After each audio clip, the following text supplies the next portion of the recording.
한국 그 당시에 초대 대통령이었던 이승만 박사를 중심으로 해서 한국 국가도 받아들일 수 있는 기반이 되고, 또 군정시대이기 때문에 선교사와 그 책임자들을 통해서 미국과 유엔과 연결해서 자동적으로 세계적 기반을 7년 안에, 아버님 말씀은 전 세계 8억의 기독교인들이 7년 안에 8억의 기독교인들이 7년 안에 유엔 결의에 의해서 축복을 받을 수 있는 기반을 만들었다고까지 말씀을 하신 적이 있습니다.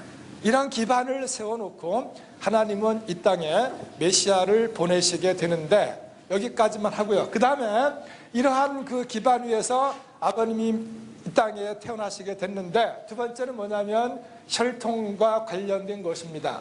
예수님의 메시아성을 아까 말씀드린 것처럼 그러한 혈통 전환의 과정을 거쳐서 태어났기 때문에 메시아인데, 아버님은 그런 과정이 없었음에도 불구하고 어떻게 메시아라고 말할 수 있느냐 하는 질문에 대해서 여기 답변이 있습니다. 여기 대해서 아버님은 구원섭리사의 원리관에 보면은 2번 언급되는 게 있습니다. 재림주는 예수님께서 장성하실 때까지, 장성할 때까지의 승리적 기반 위에 바로 서서 메시아의 사명을 이렇게 감당하게 돼 있다 하는 표현이 있습니다. 그 말씀을 직접 아버님이 훈독하시면서 하신 말씀이 뭐냐면 1997년 5월 3일 날 주셨던 말씀인데요, 강연문집에도 있습니다. 참 사랑을 중심한 참 가정과 참 우주, 이 말씀에 보면은 아버님이 해석하신 구원섭리사의 원리관의 핵심이 뭐냐?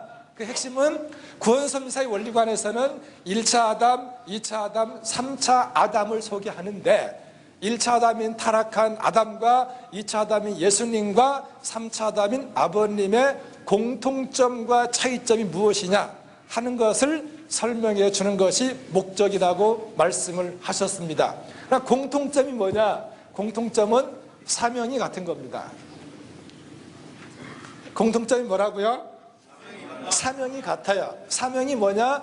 타락 이전에 본연의 아기씨, 하나님으로부터 상속받은 본연의 아기씨를 가지고 와서 타락한 인간들에게 그 아기씨를 접붙여 줌으로써 타락 인간을 복귀하는 것이 1차, 2차, 3차 아담의 책임이다.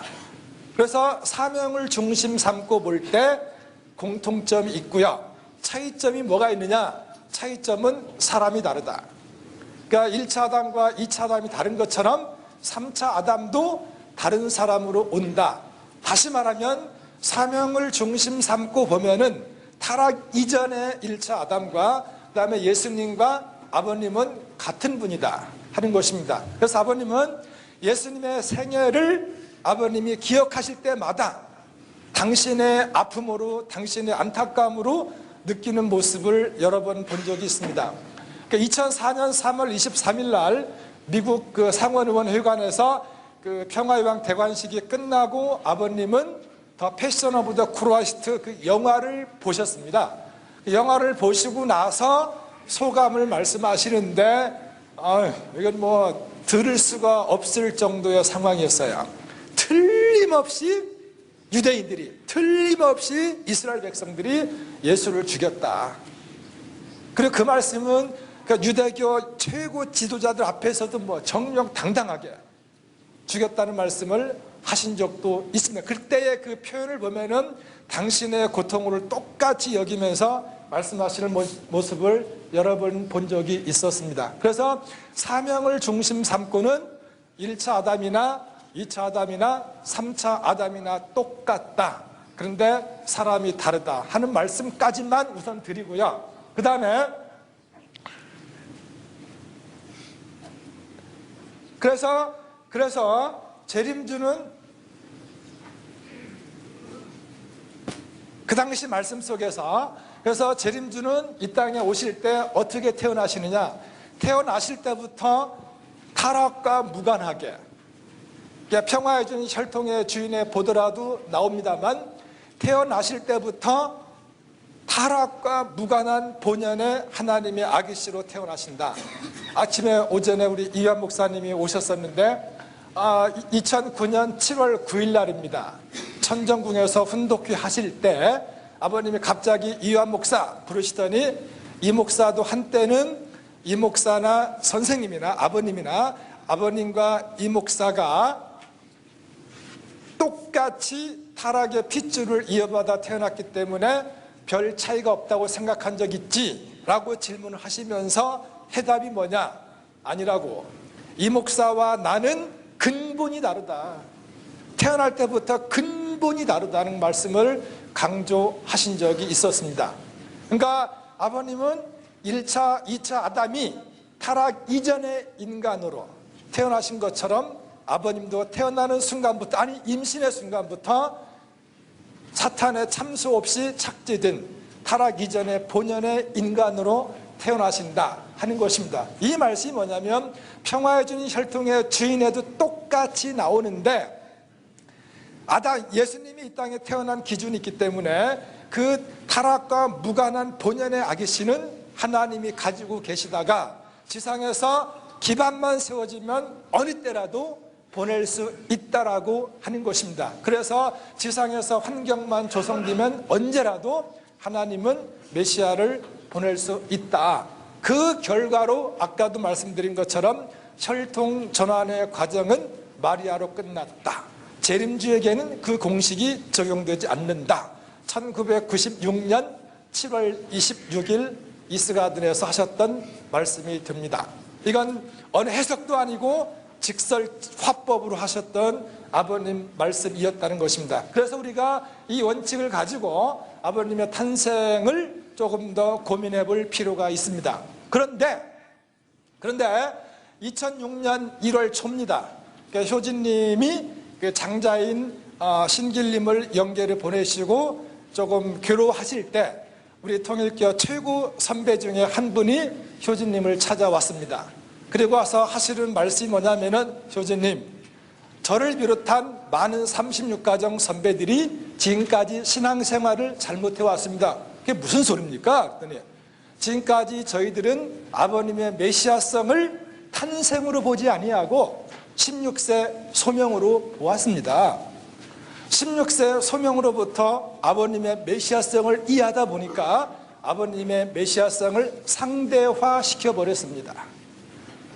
아버님의 선택에 의해서 메시아가 되었는데, 만약에 아버님이 실수한다면 나도 아버님을 대신한 메시아가 될 수 있다는 생각을 하면서 신앙생활을 하다 보니까 아버님을 제대로 알지도 못했고 제대로 모시도 못한 것을 이제야 깨달았습니다 하는 얘기를 하신 분이 있습니다. 이름을 안 밝히겠습니다. 그런 고백을 효진님이 또 이제 저랑 같이 얘기를 참 많이 했었는데요. 어쨌든 아버님 소명이란 얘기는 1935년 4월 17일 부활절 때 새벽 기도하는 중에 부활한 예수를 통해서 사명을 인수받고 그때로부터 아버님이 메시아가 되었다라고 하는 시각으로 아버님의 메시아성을 이해하는 것이 됩니다. 만약에 그렇다면 저도 어렸을 때 고등학교 3학년 때 입교를 했는데요, 젊은 시절에 많은 선배들로부터 이러한 식으로 아버님을 배웠고 저도 그렇게 믿고 있었는데 미국에 가서 직접 여쭤보고 제 생각이 바뀌게 된 계기가 있었습니다. 그래서 그것은 소명이란 얘기는 선택입니다. 선택은 여러 사람들 중에서 비슷비슷한 사람들 중에서 선택을 하는데, 또 제가 들었던 얘기는 근거는 없습니다. 아마 구전으로 전해져 내려오는 이야기에 근거해 본다면 여러 명의 메시아 후보들이 있었는데 그 중에 여러 명을 메시아 후보 중에서 아버님을 선택을 했다든가, 혹은 아버님 시험의 단계를 거쳐서 마지막까지 패스한 분이 아버님이기 때문에 아버님이 메시아가 되었다, 그런 얘기도 들은 적이 있습니다. 물론 아버님 말씀에 근거는 없습니다. 이러한 개념을 보는 데서 그렇게 보면은 하나님의 구원 섭리에 단절이 됩니다. 핏줄을 중심 삼고, 그리고 아버님이 원주를 가지고 태어났다는 결론이 되고, 16세 때까지의 아버님의 생애는 타락 이후의 인간, 타락의 핏줄을 가지고 살았던 그런 생애 노정이 될 수도 있습니다. 그 다음에 만약에 그렇다면 아버님의 생애 중에서 원주를 청산하는 특별 의식이 있었어야만 되는데, 그럴 가능성은 없습니다. 그 다음에 만약에 소명, 즉 선택에 의해서 아버님이 메시아가 되었다고 하면은 제2, 제3의 또 다른 재림주가 나타날 가능성이 있습니다. 그것은 절대 아닙니다. 그래서 소명은 메시아를 맞이하기 위해서 메시아 기대를 세우도록 선택받은 중심 인물은 소명에 의해서 되지만 메시아는 절대로 그렇게 될 수 없다는 것을 결론적으로 말씀을 드리고 시작하겠습니다. 여기에 그럼 보내심이란 뭐냐? 보내심은 처음부터 하나님의 씨앗을 임신의 순간부터 처음부터 재림주는 메시아다, 아버님 메시아다, 그런 개념으로 이해하는 것이 되겠습니다. 때문에 처음부터 임신되는 순간부터 탄생할 때부터 처음부터 재림주는 여러 사람이 아니라 한 사람이었다, 후보가 아니라 재림주다 하는 개념으로 이해하는 것이 됩니다. 그 때문에 메시아를 보내기 위한 혈통전환의 예를 보더라도 예수님을 보낼 때 또 다른 메시아를 보낸 것도 아니고 예수님을 메시아 후보 중에 한 사람으로 보낸 것도 아니라는 사실에 근거해서 보았을 때도 이 기준과 이 내용이 맞다는 것이고요. 그래서 보냄에 의해서 처음부터 메시아로 보냈다는 이야기는 탄생의 기준이 타락한 우리들과 타락 이후의 인간들과는 근본이 다르다 하는 것을 우리가 정확하게 이해를 해야 되고요. 그럴 때만이 하나님의 구원 섭리의 목적이 무엇이냐, 2000년 동안 진행된 예수님 이후에 구원 섭리의 목적은 이 땅에 재림주 아버님 한 분을 보내기 위한 역사였었고, 이것은 여러 명의 후보가 아니고 오직 처음부터 하나님의 구상 속에서부터 한 사람이었다는 개념이 된다고 말씀을 드릴 수 있습니다. 그렇다면 우리들은 이 보내심인가 아니면 소명인가 해서 어떠한 결론을 가져야 되는지 이미 결론은 다 내렸습니다. 그러면 아버님은 당신 스스로 어떻게 생각하시고 지금까지 우리들에게 말씀을 해오셨는가 하면은, 아버님은 언제나 말씀을 선포하실 때 환경이 조성되지 않으면 정확한 말씀을 하시지 않습니다. 당신의 말씀을 선포했을 때 우리 기반을 가지고 그 말씀을 보호할 수 없거나 혹은 상대가 그 말씀을 받아들일 수 있는 기반이 되어 있지 않을 때는 말씀하지 않았습니다. 따라서 많은 통일교 역사 과정을 통해서 아버님은 당신이 누구인지 구체적으로 말씀을 하지 않으신 적이 있었습니다. 그러다가 이제는 때가 되었기 때문에 서서히 조금씩 말씀하시다가 2009년도 만왕의 대관식 이후에는 아주 본격적으로 근본에 근거해서 당신의 정체성을 말씀하고 있다라고 말씀을 드릴 수 있습니다.